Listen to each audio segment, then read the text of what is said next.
መጋቢት 24 ቀን 2010 ዓ.ም ነበር የለውጡ መንግስት ወደ ስልጣን የመጣው። በእነዚህ 7 ዓመታትም ውጤት የታየባቸው የተለያዩ ስራዎች ተሰርተዋል። የለውጡን ውጤት የሚደግፍ ከምስራቅ ሸዋ የተውጣጡ የህብረተሰብ ክፍሎች የተሳተፉበት የድጋፍ ሰልፍ በአዳማ ከተማ ተካሂዷል።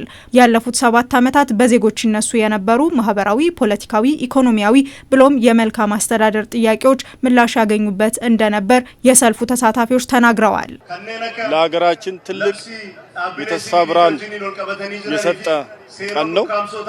እንደሚታወቀው የሀገራችን ህዝቦች ላለፉት ብዙ ዓመታት ብዙ ጥያቄ ነበራቸው። የልማት ጥያቄ ነበራቸው፣ የማንነት ጥያቄ ነበራቸው፣ የዲሞክራሲ ጥያቄ ነበራቸው። ይሄ ጥያቄያቸው በጥቅሉ የሀገራችን ህዝቦች አንድ ሆነው ታግለው መጋቢት 24 ሀገራችን ላይ ለውጥ እንዲያመጣ ሆኗል ማለት ነው። ይሄ መጋቢት 24 ደግሞ የሀገራችን ብሔር ብሔረሰቦች ህዝቦች ጥያቄ የተመለሰበት የዲሞክራሲ ጥያቄ፣ የልማት ጥያቄ፣ የማንነት ጥያቄ የተመለሰበት ቀን ነው ለማለት ፈልጋለሁ። ግን መጋቢት 24 እንደ ልዩ ቀን ኢትዮጵያ ህዝብ ያያል፣ ይጠብቃል፣ ይንከባከባል ማለት ነው። ምክንያቱም ብልጽግና የተገኘበት ይሄንን ትልቅ በሀገራችን ላይ የመጣ ለውጥን የሚያስቀጥል ታላቅ መሪ ያገኘችበት ቀን ስለሆነች እውነት ለመናገር እንደ አንድ ኢትዮጵያዊ ልዩ ቀን፣ ልዩ ደስታ፣ ልዩ ነገር ስለሚሰማኝ ስጦታችን ነች ማለት ነው እቺ ቀን ለሀገራችን ስጦታችን ናት። ባለፉት 7 ዓመታት የተለያዩ የልማት ስራዎች ተሰርተዋል። በዚህም ዜጎች ተጠቃሚ መሆን ችለዋል። ልማትን ብናነሳ አሁን ከዚህ በፊት በክረምት ብቻ የሚመረተው በአሁኑ ጊዜ በአመት 2 እና ከዛ በላይ እየተመረተ ነው ያለው። ያም የመጣው በዚህ ለውጥ ሂደት ሁኔታ ነው ማለት ነው።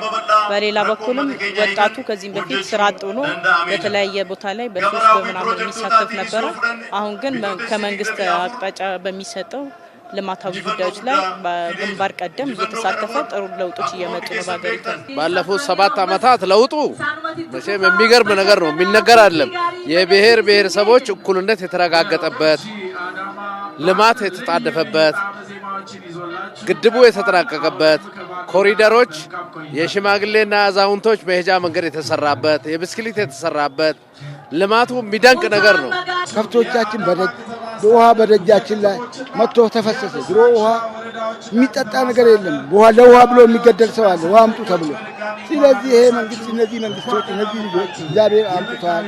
አሁን ከሁሉም ተርፌ ምርት እያመረት ስንት ነገር እያረግ ሁሉንም ነገር።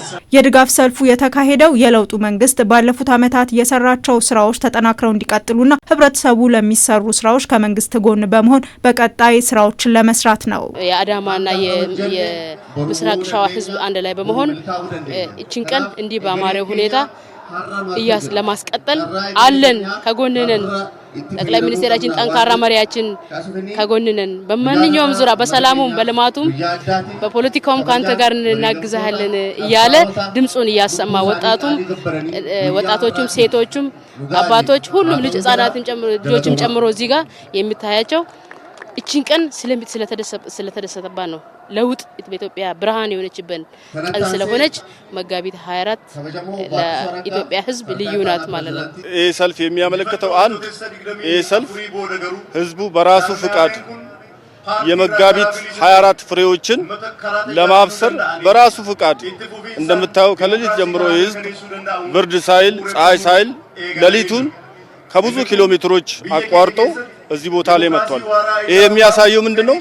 የመጋቢት 24 ፍሬ በእያንዳንዱ ቤት መግባቱን ህዝቡ ይሄንን ለውጥ የኔ ነው ብሎ መቀበሉን በአግባቡ ያሳያል ማለት ነው። ይሄ ለውጥ ወደ ኋላ እንዳይመለስ፣ ይሄ ለውጥ ወደፊት መሄድ እንዳለበት ህዝቡ በዚህ አይነት ሁኔታ አጋርነቱን እያሳየ ነው ማለት ነው። ዜጎች የለውጡ መንግስት በሚሰራቸው ሁለንተናዊ ስራዎች የተገኙ መልካም አጋጣሚዎችን በመጠቀም የሀገርን ተጠቃሚነት ለማረጋገጥ ከመንግስት ጎን በመሆን ልማትን ጨምሮ በሁሉም ዘርፎች መደገፍ ይገባል ብለዋል የድጋፍ ሰልፉ ተሳታፊዎች። ለወጣቱ ብዙ እድል ተመቻችቷል። ወጣቱ በስራ ራሱን ችሎ የስራ እድል ተፈጥሮለት በኢኮኖሚም በማህበራዊም በፖለቲካም ንቁ ተሳትፎ እንዲያደርግ መጋቢት 24 እድል ሰጥቷል። በዚህ ድል ደግሞ ወጣቱ እንዲጠቀም ይህንን ለውጥ እንዲደግፍ ይህንን ለውጥ ወደ ኋላ እንዳይመለስ እንዳይቀለበስ ማድረግ ያለበት በሁለንተናዊ ሁኔታ ወጣቱ ነውና ወጣቱ ላይ ትልቅ ኃላፊነት አለበት የሚል እምነት አለኝ። ለአፍሪካ ለዓለም ተምሳሌት መሆን ይችላልና መሪያችንን ትልቅ ህልም ያለው ለኢትዮጵያ ለማሻገር ይሄን ደግሞ ኢትዮጵያ ህዝብ ይሄን አውቆ ተረርቶ እቺን ቀን በየአመቱም ሆኖ ሁሌ እቺን የመጣ ለውጥ እየታየን ያለው ለውጥ ለማስቀጠል ይኖርበታል ማለት ነው።